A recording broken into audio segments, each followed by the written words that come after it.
Fala aí, pessoal, tudo bem? Para quem não me conhece, meu nome é Lucas, eu sou professor de filosofia e eu publico vídeos novos neste canal todas as terças e sábados ao meio-dia, sobre reflexões gerais, filosóficas, resenhas de livros, de ensaios e entre outras coisas.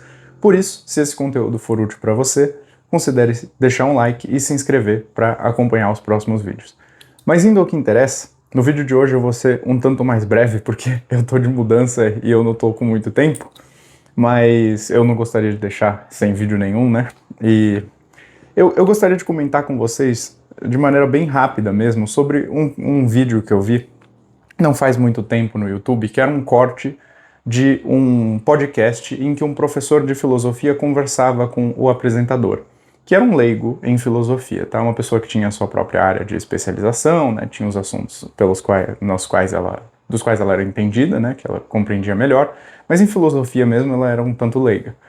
E eu achei esse corte muito interessante por ele ser exemplar do quanto às vezes é difícil para quem estuda um assunto e se torna especialista no assunto conversar com outra pessoa que dialogar com outra pessoa realmente sobre aqueles temas dos quais você estuda,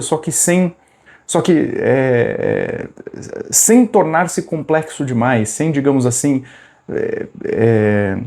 deturpar o assunto a ponto de, digamos, ficar apartado da pessoa. Eu vou me explicar um pouco melhor. Porque o que aconteceu nesse corte, nesse podcast? O professor de filosofia estava conversando com o apresentador e ele começou... E a conversa desagou no tema sobre a existência de Deus, né? Que é um tema bem comum aí nesses casos, nesses podcasts, etc. E o professor de filosofia, eu não lembro agora se o apresentador era ateu, eu acho que é ateu, agnóstico, alguma coisa assim. Eu sei que o professor de filosofia começou a tentar convencer o ateu da existência de Deus. E ele, para isso, começou a apresentar as 5 vias de São Tomás, as já conhecidíssimas 5 vias de São Tomás.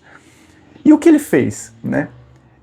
Eu achei muito curioso, eu acho que isso é realmente exemplar de como às vezes é difícil para as pessoas que são especialistas num determinado assunto traduzirem este assunto para a linguagem comum e saberem dialogar realmente sobre esses temas com pessoas leigas no assunto, né? Pessoas que realmente estão interessadas, querem saber, como era o caso do apresentador, a pessoa quer saber, faz as perguntas, quer entender o tema, mas às vezes não consegue pelas limitações daquele que é o especialista no tema, né? E eu me incluo nisso, né? Sendo professor de filosofia, eu sei o quanto é difícil, às vezes, apresentar um assunto difícil, complexo como esse a uma pessoa que nunca estudou o assunto e conversar realmente sobre esse assunto, tá? Sem se apartar completamente da pessoa. Por quê? Porque o que aconteceu foi, o professor de filosofia, ele começou a basicamente apresentar as 5 vias, e somente isso, tá? Ele começou a falar, usar os termos técnicos, tentar explicar em alguma medida os termos técnicos. A apresentação dele até que foi boa, né? Ele soube explicar razoavelmente bem a noção de causa, a noção de ato e potência e por aí vai, mas ficou nisso, sabe? E deu para perceber nitidamente que o problema não era que ele não estava conseguindo convencer o apresentador, mas sim que o apresentador não estava sequer entendendo o que estava sendo dito, né? E isso é um problema muito mais grave do que não conseguir convencê-lo, né? Só que o que aconteceu? O professor, não conseguindo convencer o interlocutor, ele começou, me parece, a minha impressão foi que ele começou a se incomodar, não com o fato do apresentador não estar entendendo o que estava sendo dito. Acho que ele não percebeu isso. Ele começou a se incomodar com o apresentador não se convencer. Como que se ele pensasse na cabeça dele, mas pelo amor de Deus, olha esse argumento, olha essa coisa maravilhosa aqui que eu acabei de apresentar, eu fui convencido por isso, como que você não está sendo convencido?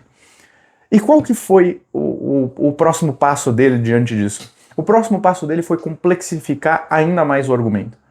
Ele começou a falar, introduzir na reflexão outros conceitos mais recentes de discussões contemporâneas, tá? E foi complicando e complicando e complicando ainda mais o argumento e vomitando em cima do interlocutor dele aquela série infindável de palavras, sabe? De termos, aquela série infindável de termos técnicos, sabe?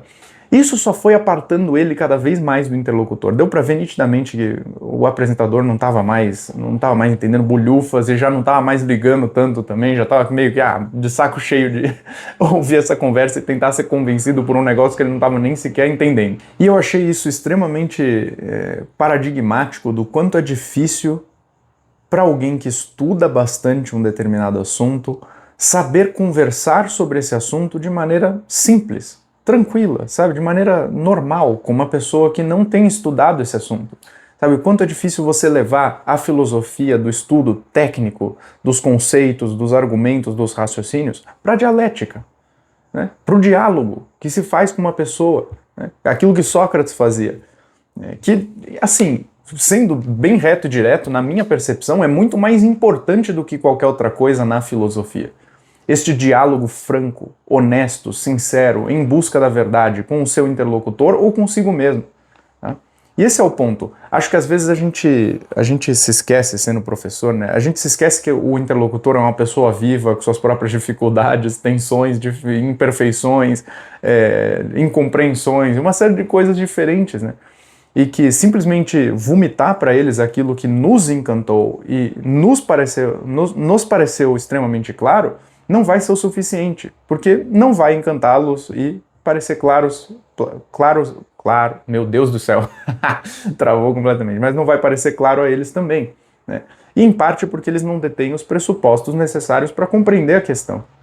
Aí às vezes eu acho que nós, professores de filosofia e especialistas no geral em alguma área, né, às vezes a gente peca por isso, a gente não quer dar 2 passos para trás e fazer um meia-culpa e olhar para nós mesmos e falar, meu Deus, acho que foi o problema fui eu, né? Acho que eu sequer me fiz, sequer tornei o meu discurso mais compreensível, sequer me fiz mais claro, né? E na verdade o problema não estava no meu interlocutor. Nossa, e realmente esse caso ele me pareceu tão emblemático. A gente topa com tanta coisa assim na internet, tipo, a filosofia reduzida à mera apresentação da filosofia e nos problemas que isso gera. E isso me parece gerar uma série de problemas, principalmente quando isto se torna o próprio diálogo filosófico, né? Mas é isso, é mais um meia-culpa também. Eu já fiz isso várias vezes, eu tenho certeza, porque é muito difícil mesmo. É muito complicado traduzir temas complexos e as coisas que a gente entende para as pessoas que simplesmente nunca toparam com isso, porque a gente precisa de um exame de nós mesmos em primeiro lugar.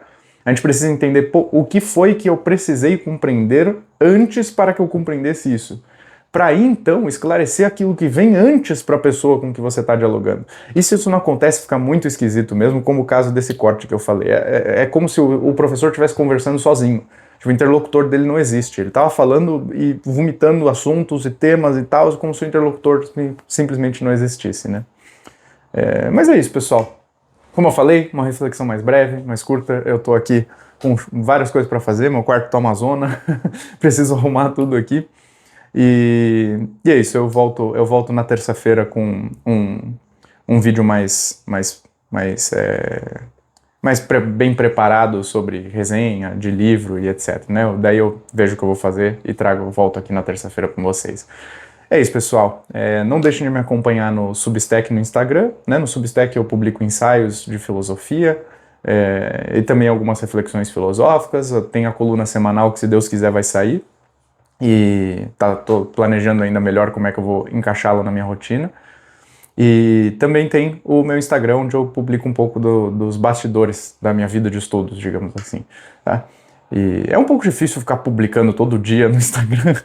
Eu tenho que admitir isso. Nossa, eu me desacostumei tanto, eu fiquei longe das redes sociais, que eu acho difícil achar alguma coisa interessante no meu dia para eu publicar uma foto, uma reflexão, alguma coisa do tipo. Mas é mais difícil do que eu esperava ficar compartilhando as coisas assim. Assim, que sejam coisas realmente interessantes de compartilhar, né? Porque compartilhar qualquer porcaria também, aí pouco importa, né? Mas é isso. Eu vou ficando por aqui e a gente se vê nos próximos vídeos. Valeu, pessoal. Até mais.